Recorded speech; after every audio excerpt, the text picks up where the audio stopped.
আজি সংবাদমেলত আমাৰ চিলিং ডিমাণ্ড কোঅৰ্ডিনেশ্যন কমিটিৰ যিকেইটা সংগঠন জড়িত হৈ আছে সেইকেইটা হৈছে আসাম প্লেন্স কাৰ্বি আদৰবাৰ, কাৰ্বি বাংখে আছেম, united Karbi citizen council, Karbi student union, all Assam Karbi student association, all Assam Karbi youth association,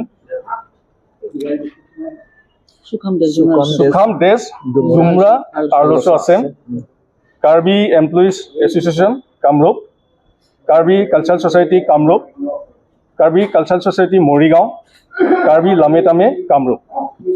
আৰু বিষয়বস্তুটো সন্দৰ্ভত যিটো প্ৰেছ বিজ্ঞপ্তি আপোনালোকক আমি জনাইছোঁ সেইটো হৈছে সংবাদ মাধ্যমৰ বন্ধুসকল, আমি কাৰ্বি আংলঙৰ বাহিৰত বাস কৰা কাৰ্বি জাতীয় সংগঠনসমূহৰ হৈ PGR VGR ভূমি সংৰক্ষণৰ দাবীক লৈ কাৰ্বি আংলং জিলাৰ খেৰণী অঞ্চলত সৃষ্টি হোৱা উত্তেজনাপূৰ্ণ পৰিস্থিতিৰ প্ৰতি গভীৰ উদ্বেগ প্ৰকাশ কৰিছোঁ, যাৰ ফলস্বৰূপে কাৰ্বি আংলং স্বায়ত্তশাসিত পৰিষদৰ মাননীয় মুখ্য কাৰ্যবাহী সদস্য শ্ৰী তুলিয়াম ৰঙাঙৰ প্ৰত্যেক বাসগৃহত অগ্নিসংযোগকে ধৰি বিভিন্ন অপ্ৰীতিকৰ ঘটনা সংঘটিত হৈছে। এই ঘটনাসমূহ অত্যন্ত দুৰ্ভাগ্যজনক আৰু আমাৰ সমাজৰ বাবে অতিকৈ লজ্জাজনক। যদিও কাৰ্বি সমাজৰ ভূমি আৰু ভেটিৰ অধিকাৰ আৰু সংৰক্ষণৰ দাবীসমূহ ন্যায্য, তথাপি হিংসাৰ পথেৰে সমস্যা সমাধানৰ প্ৰচেষ্টা কেতিয়াও গ্ৰহণযোগ্য নহয়। হিংসাই কেৱল আমাৰ সমাজক বিভাজিত কৰে, নিৰীহ মানুহৰ জীৱন আৰু সম্পত্তিৰ ক্ষতি কৰে আৰু সমগ্ৰ কাৰ্বি সমাজৰ ভাৱমূৰ্তি ক্ষুণ্ণ কৰে। আমি সকলোকে শান্তি বজাই ৰাখিবলৈ, সংযম অৱলম্বন কৰিবলৈ আৰু সমস্যা সমাধানৰ বাবে আলোচনাৰ পথ গ্ৰহণ কৰিবলৈ আবেদন জনাইছোঁ। PGR আৰু VGR ভূমিৰ দাবীকে ধৰি সকলো সমস্যা গণতান্ত্ৰিক আৰু আইনী উপায়েৰে সমাধান কৰিব পাৰি। আমি বিশ্বাস কৰোঁ যে মাননীয় তুলিয়াম ৰঙাঙৰ নেতৃত্বত আৰু প্ৰশাসনৰ সহযোগিতাত এই সমস্যাৰ শান্তিপূৰ্ণ সমাধান সম্ভৱ। আমি প্ৰশাসনৰ পৰিস্থিতি নিয়ন্ত্ৰণত ৰাখিবলৈ আৰু সকলো পক্ষৰ সৈতে আলোচনাৰ জৰিয়তে সমাধান উলিয়াবলৈ অনুৰোধ জনাইছোঁ।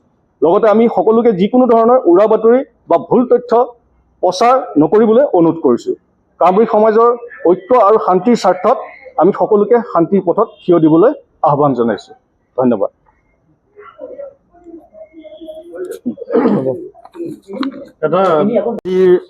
যি সংবাদমেল আয়োজন কৰিছিলোঁ তাৰ মূল উদ্দেশ্য হৈছে কাৰ্বি আংলঙত যি বৰ্তমানৰ যি ঘটনা, যি পৰিস্থিতি, এই পৰিস্থিতিত আমি কাৰ্বি আংলঙৰ বাহিৰত বসবাস কৰা সকলো জাতীয় সংগঠনৰ তৰফৰ পৰা আজি আমাৰ সংবাদমেলখন আয়োজন কৰা হৈছিল।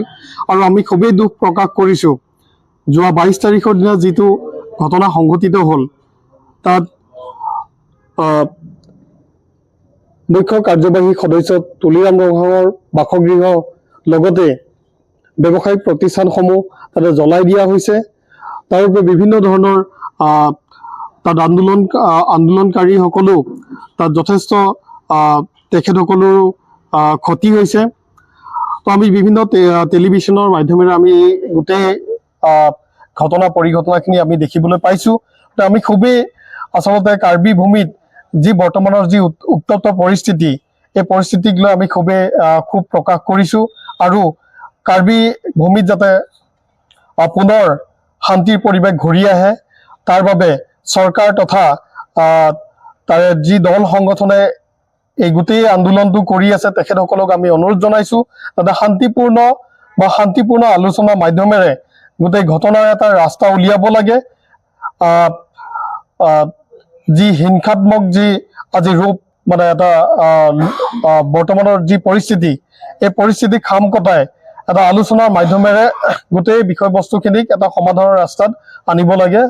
সেয়ে আমি আমাৰ সকলো জাতীয় সংগঠনৰ হৈ কাৰ্বি চিলিং ডিমাণ্ড কোঅৰ্ডিনেশ্যন কমিটিৰ তৰফৰ পৰা তেখেতসকলক আমি অনুৰোধ জনাইছোঁ যাতে অতি সোনকালে এই যি বাতাবৰণ, এই সুস্থিৰ বাতাবৰণ যাতে কাৰ্বি আংলঙত পুনৰ ঘূৰি আহে, তাকে আমি সকলোকে অনুৰোধ জনাইছোঁ।